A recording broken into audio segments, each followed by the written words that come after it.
Hey guys, welcome back to the channel. Today, we're going to go over all of the latest content in NHL 23's Hockey Ultimate Team, as well as open up a ton of Rivals and Champ packs on the God Squad. So if you guys enjoy the content, make sure you give the video a like, and if you haven't already, subscribe for the most up-to-date news, tips, and info for NHL 23. All right, let's get into it. All right, let's start off with the Team of the Week. We'll start with the 86, Elias Pettersson, 6'2" with Dangle City. Dangle City, in my opinion, one of the worst synergies in the game, just not worth activating, and Puck on a String has really never found its use, in my opinion. However, he is 6'2", 88 speed, 88 acceleration and agility, 88 shot as well, and hand stats right around 90. That hand-eye down at 78 for some reason.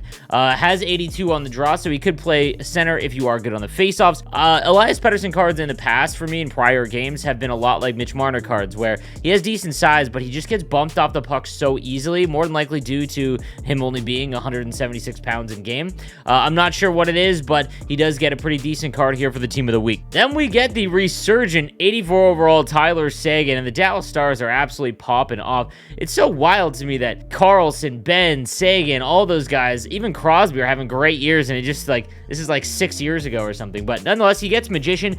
Magician I like a lot more than Dangle City because it touches all three of the attributes needed when you're trying to do dekes and spins and all that kind of stuff. He also has Make It Snappy. I've heard from a lot of people about confusion regarding Make It Snappy. It activates on essentially every shot, guys.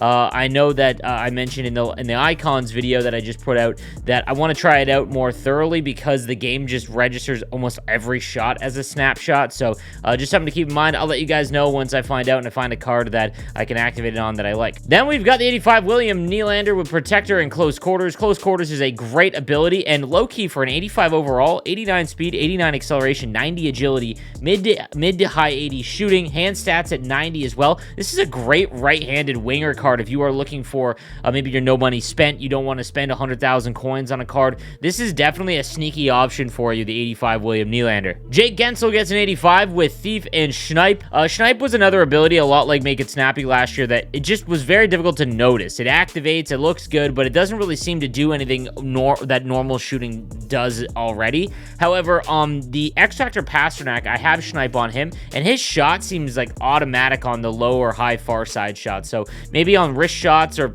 I know they trigger as snapshots, so I have no idea. But nonetheless, it seems like half decent, and for only 2, that's not terrible. 88 speed, 88 acceleration, that'll play.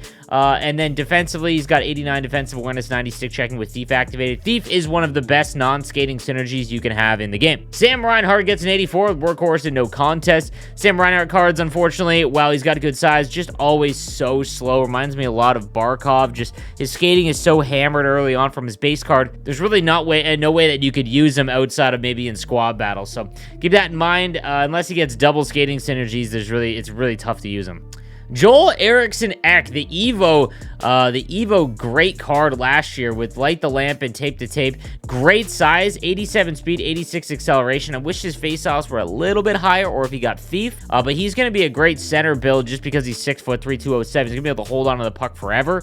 So maybe a decent option if you are good on the draws, if you're no money spent. Jeff Skinner gets an 84 overall, 5'11", with Protector and Shock and Awe. 88 speed, 89 acceleration. Again, another sneaky decent left-handed card that you could use maybe in your bottom lines if you're looking for someone that isn't, you know, top end, like let's say base Connor McDavid. Kevin Hayes gets one, the 83 overall, 6'5" with Magician and Big Tipper. The only way I would use him is exactly that. Just put Big Tipper on him, put him in the middle, and just run the overload and go for tip shots.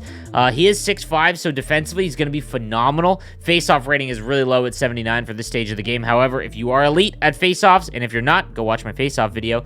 He could actually have some use, especially in the higher divisions where having giant players is a lot more advantageous to you because you're trying to hold on to the puck a lot longer. My man Logan Couture, who's been on an absolute tear, gets Thief and Total Eclipse. 87 speed, 87 acceleration, agility. He's always been such a mediocre skater and shooter in this game. Defensively, though, in real life, he's been phenomenal. I'm actually going to try this card out because I really want to see what Total Eclipse does this year, and Big Tipper, because tip shots have been my bread and butter this year. They're tons of fun fun to pull off, and they're a lot easier than in prior years. So it didn't work last year. I'm going to try it this year. Robert Thomas, the Evo Masters set, gets an 83 overall with Light the Lamp and ankle breaker. Just a very mediocre card all the way around. Not great size, not great speed or shot. So definitely one that you could probably overlook. Even like base Barzal would be someone I would much rather have than this Robert Thomas. Andre Burakovsky for the surging Seattle Kraken. Love seeing the Kraken do well. 6'3", 87 speed and acceleration. This is a card to watch out for because if Burakovsky gets a skating synergy, because of his size, really, really good card. So this one isn't it, in my opinion. I guess you could get away with it, but he's a pure winger. I'd probably rather have Valor and a Shushkin if I was looking for a winger, but still very good. Arturi Lehkonen gets a Magician with Backhand Beauty. Backhand Beauty's been kind of sneaky decent because of those walkout in front, wrap backhand goals.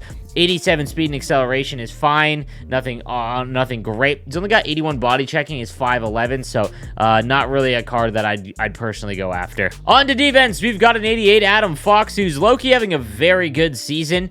Probably in the running for the Norris with elite edges, 91 speed, 92 acceleration. This is essentially like a light version of Cale Makar because Cale's just got such unbelievable skating, but elite edges on the back end has proven to be more valuable this year than last year.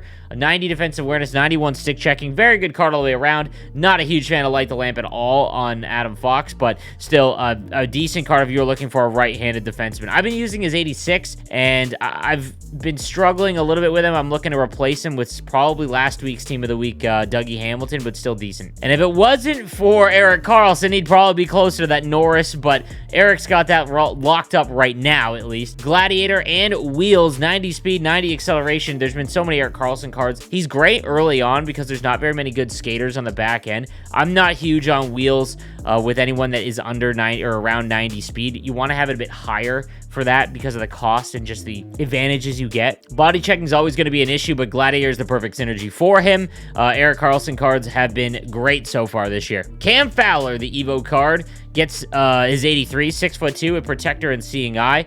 I've really liked Cam Fowler's 88s. 83 might be pushing a little bit, but if you are just starting out and you're looking for a decent skater that's over 6 foot, Cam Fowler's not a bad option. You could probably get him dirt cheap. Moritz Seider gets Booming Shot and Thunderclap. Booming Shot is one of the best non-skating synergies. 6'4", 204, great size. Everything else, it's his speed and acceleration agility. They do him so dirty that unless you are extremely good at positioning and you pair him with someone that's very fast on the other side, it's going to be awfully tough defending the rush because everyone just straight lines in NHL 23, and 84 speed is not keeping up with Connor McDavid or Nathan McKinnon. Gustav Forsling gets Distributor and Off the Rush, 87 speed, 89 acceleration with Distributor activated.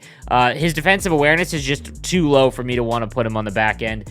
Defensive awareness is what dictates the ability to intercept passes, and I wanted that to be as high as possible. Pierre-Olivier Waugh, 5'11", 170 with Dangle City and Stick 'em Up. Stick 'em Up is great. Always watch out for these junior players, guys. 88 speed, 88 acceleration, 94 agility, and 94 slap shot power. Everything else is a mess, however. Stick 'em Up is nice, but this would be like you just opened up the game and, you know, you want someone quick. That's it. In net, we've got the 82 Logan Thompson, 6'4" from the Vegas Golden Knights with light work, which has proven to be one of the best abilities, superstar and gold abilities for goaltenders. Aggression 63, speeds 86, and he's 6'4". We've all been looking for that Markstrom replacement. A little too low in the attributes because I think you can do better. Attributes do matter, and if you want to go a little bit higher. And this week's starter is the 84 Matt Murray. The Leafs finally have a decent goaltender for him. And Contortionist, guys, combined with how the EASHL ability movements work and animations in the game has been a gross combination. So this Matt Murray might actually be lit. Let me know in the comment section down below if you've gotten to try him out. All right, guys, now don't forget, because it is a new month, the icons all went up +1. Some of them got some pretty impressive improvements. We'll take a look at my only icon, and that's Mario Lemieux. He did get his tier 4. He went up to 94 speed and acceleration and unlocked Booming Shot. I'm having a hard time getting these synergies. He's not getting Fly the Zone, which is kind of is the best speed synergy. So I'm kind of stuck there with Buzzing and Booming Shot, just kind of in the middle. His abilities aren't great on his early 90s edition card, but this is still the best one. Just because of the size and skating, there isn't a card in the game that has that. So he's been one of my favorite cards to use all year round and last year as well, and will continue to be so. Now, because I only needed 3 power-up collectibles, I got my 11 wins and champs. I used the rest of my power-up collectibles for some other packs as well, because I only need 3 power-up collectibles from Mario Lemieux. Everything else is fully upgraded. So here are the packs we're gonna rip through and see what we can pull. All right, guys, we're looking for some big purple pulls. We'll start with the Rivals pulls first. Probably nothing in these ones, but hey, we're gonna give it a shot and see what we can get. Any purple pulls would be exciting, but most of these I'm just gonna sell or turn into whatever the next event is. I'm slowly starting to save for Team of the Year, which is something I'll probably put out a video for this week talking about. Wow, a lot of 80 overalls. Love that. Love that for us. What a great pack. We're guaranteed a bunch of 80 and aboves, and we literally just get 80 overalls. But that's how NHL is. Our next pack, our elite pack, we've got 81 Eriksson, we've got Texier, Nita Ryder. Give me, okay, there's an 83. Pierre Engvall, who I believe scored last night for the Toronto Maple Leafs. I was at the game versus the Sharks. You know, the Sharks did lose, but hey, Connor Bedard. And we've got... all right, nothing in those packs. On to the next ones. I believe we got mega packs now. These are troll packs. We're gonna skip these because I will never pull anything in any pack that starts with mega. So here we go. And what do you know? No dots, a lot of just stuff. That's what mega packs are, guys. They are literally just stuff. And we've pulled a couple base cards that have Team of the Week players. We love that. Absolutely love that. Okay, we got one more mega pack to burn through to just trade in. Let's see what we got. Any purples? And what do you know? No dots there either. And just a bunch of AHL players and some 80 overall golds. So, all right, now on to the good ones. We got our Hut Chance packs. We got an Elite, and then we got an Ultimate Choice. We're going to save the Ultimate Choice for last. The Jumbo Elite, we will open and see what we can get here. Come on, give me one purple in here. All right, I am working towards doing another one of these to try and get Gretzky, because it's been an absolute grind trying to get Gretzky, but I'm still about 30 away. Okay, we're about 29 away. Come on, give me a purple pull here. Nemesnikov, Rust, X Factor maybe. Let's get an extra. Oh, we got a Team of the Week. All right, Robert Thomas. Let's go. Guys, if you pull any of the lower 80, okay, Jeff Skinner, any of the Team of the Week guys, I would save a few just in case they do a set like they did with Teuvo Teravainen, where it was like play games with prime times.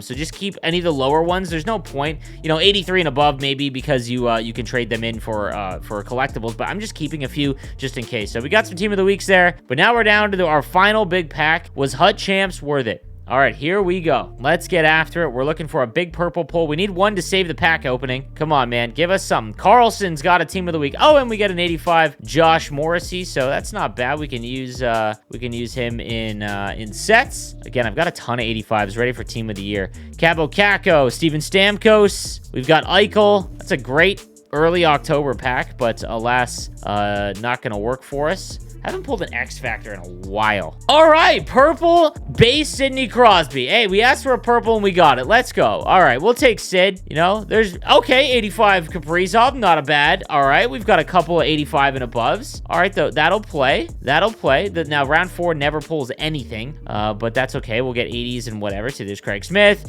80 overall Tanev, 80 Sissons, and 80 Wallstrom. I don't know what it is. I've had one pack in like the 500 ultimate choices I've opened over the course of many games. Never gotten anything. All right, 85 Kane. So we got an 85. Show me one more purple. That isn't it. Another 85, so that's pretty decent value. We got 84 Blake Wheeler and 83 Ryan O'Reilly. So not great stuff, but that is quite a bit that we can use to trade in for event collectibles down the line as we look towards the future. So that is going to do it today, guys, for the packs as well as the latest content. Let me know what you think in the comments section down below, and I will see you guys next time. Have a good one.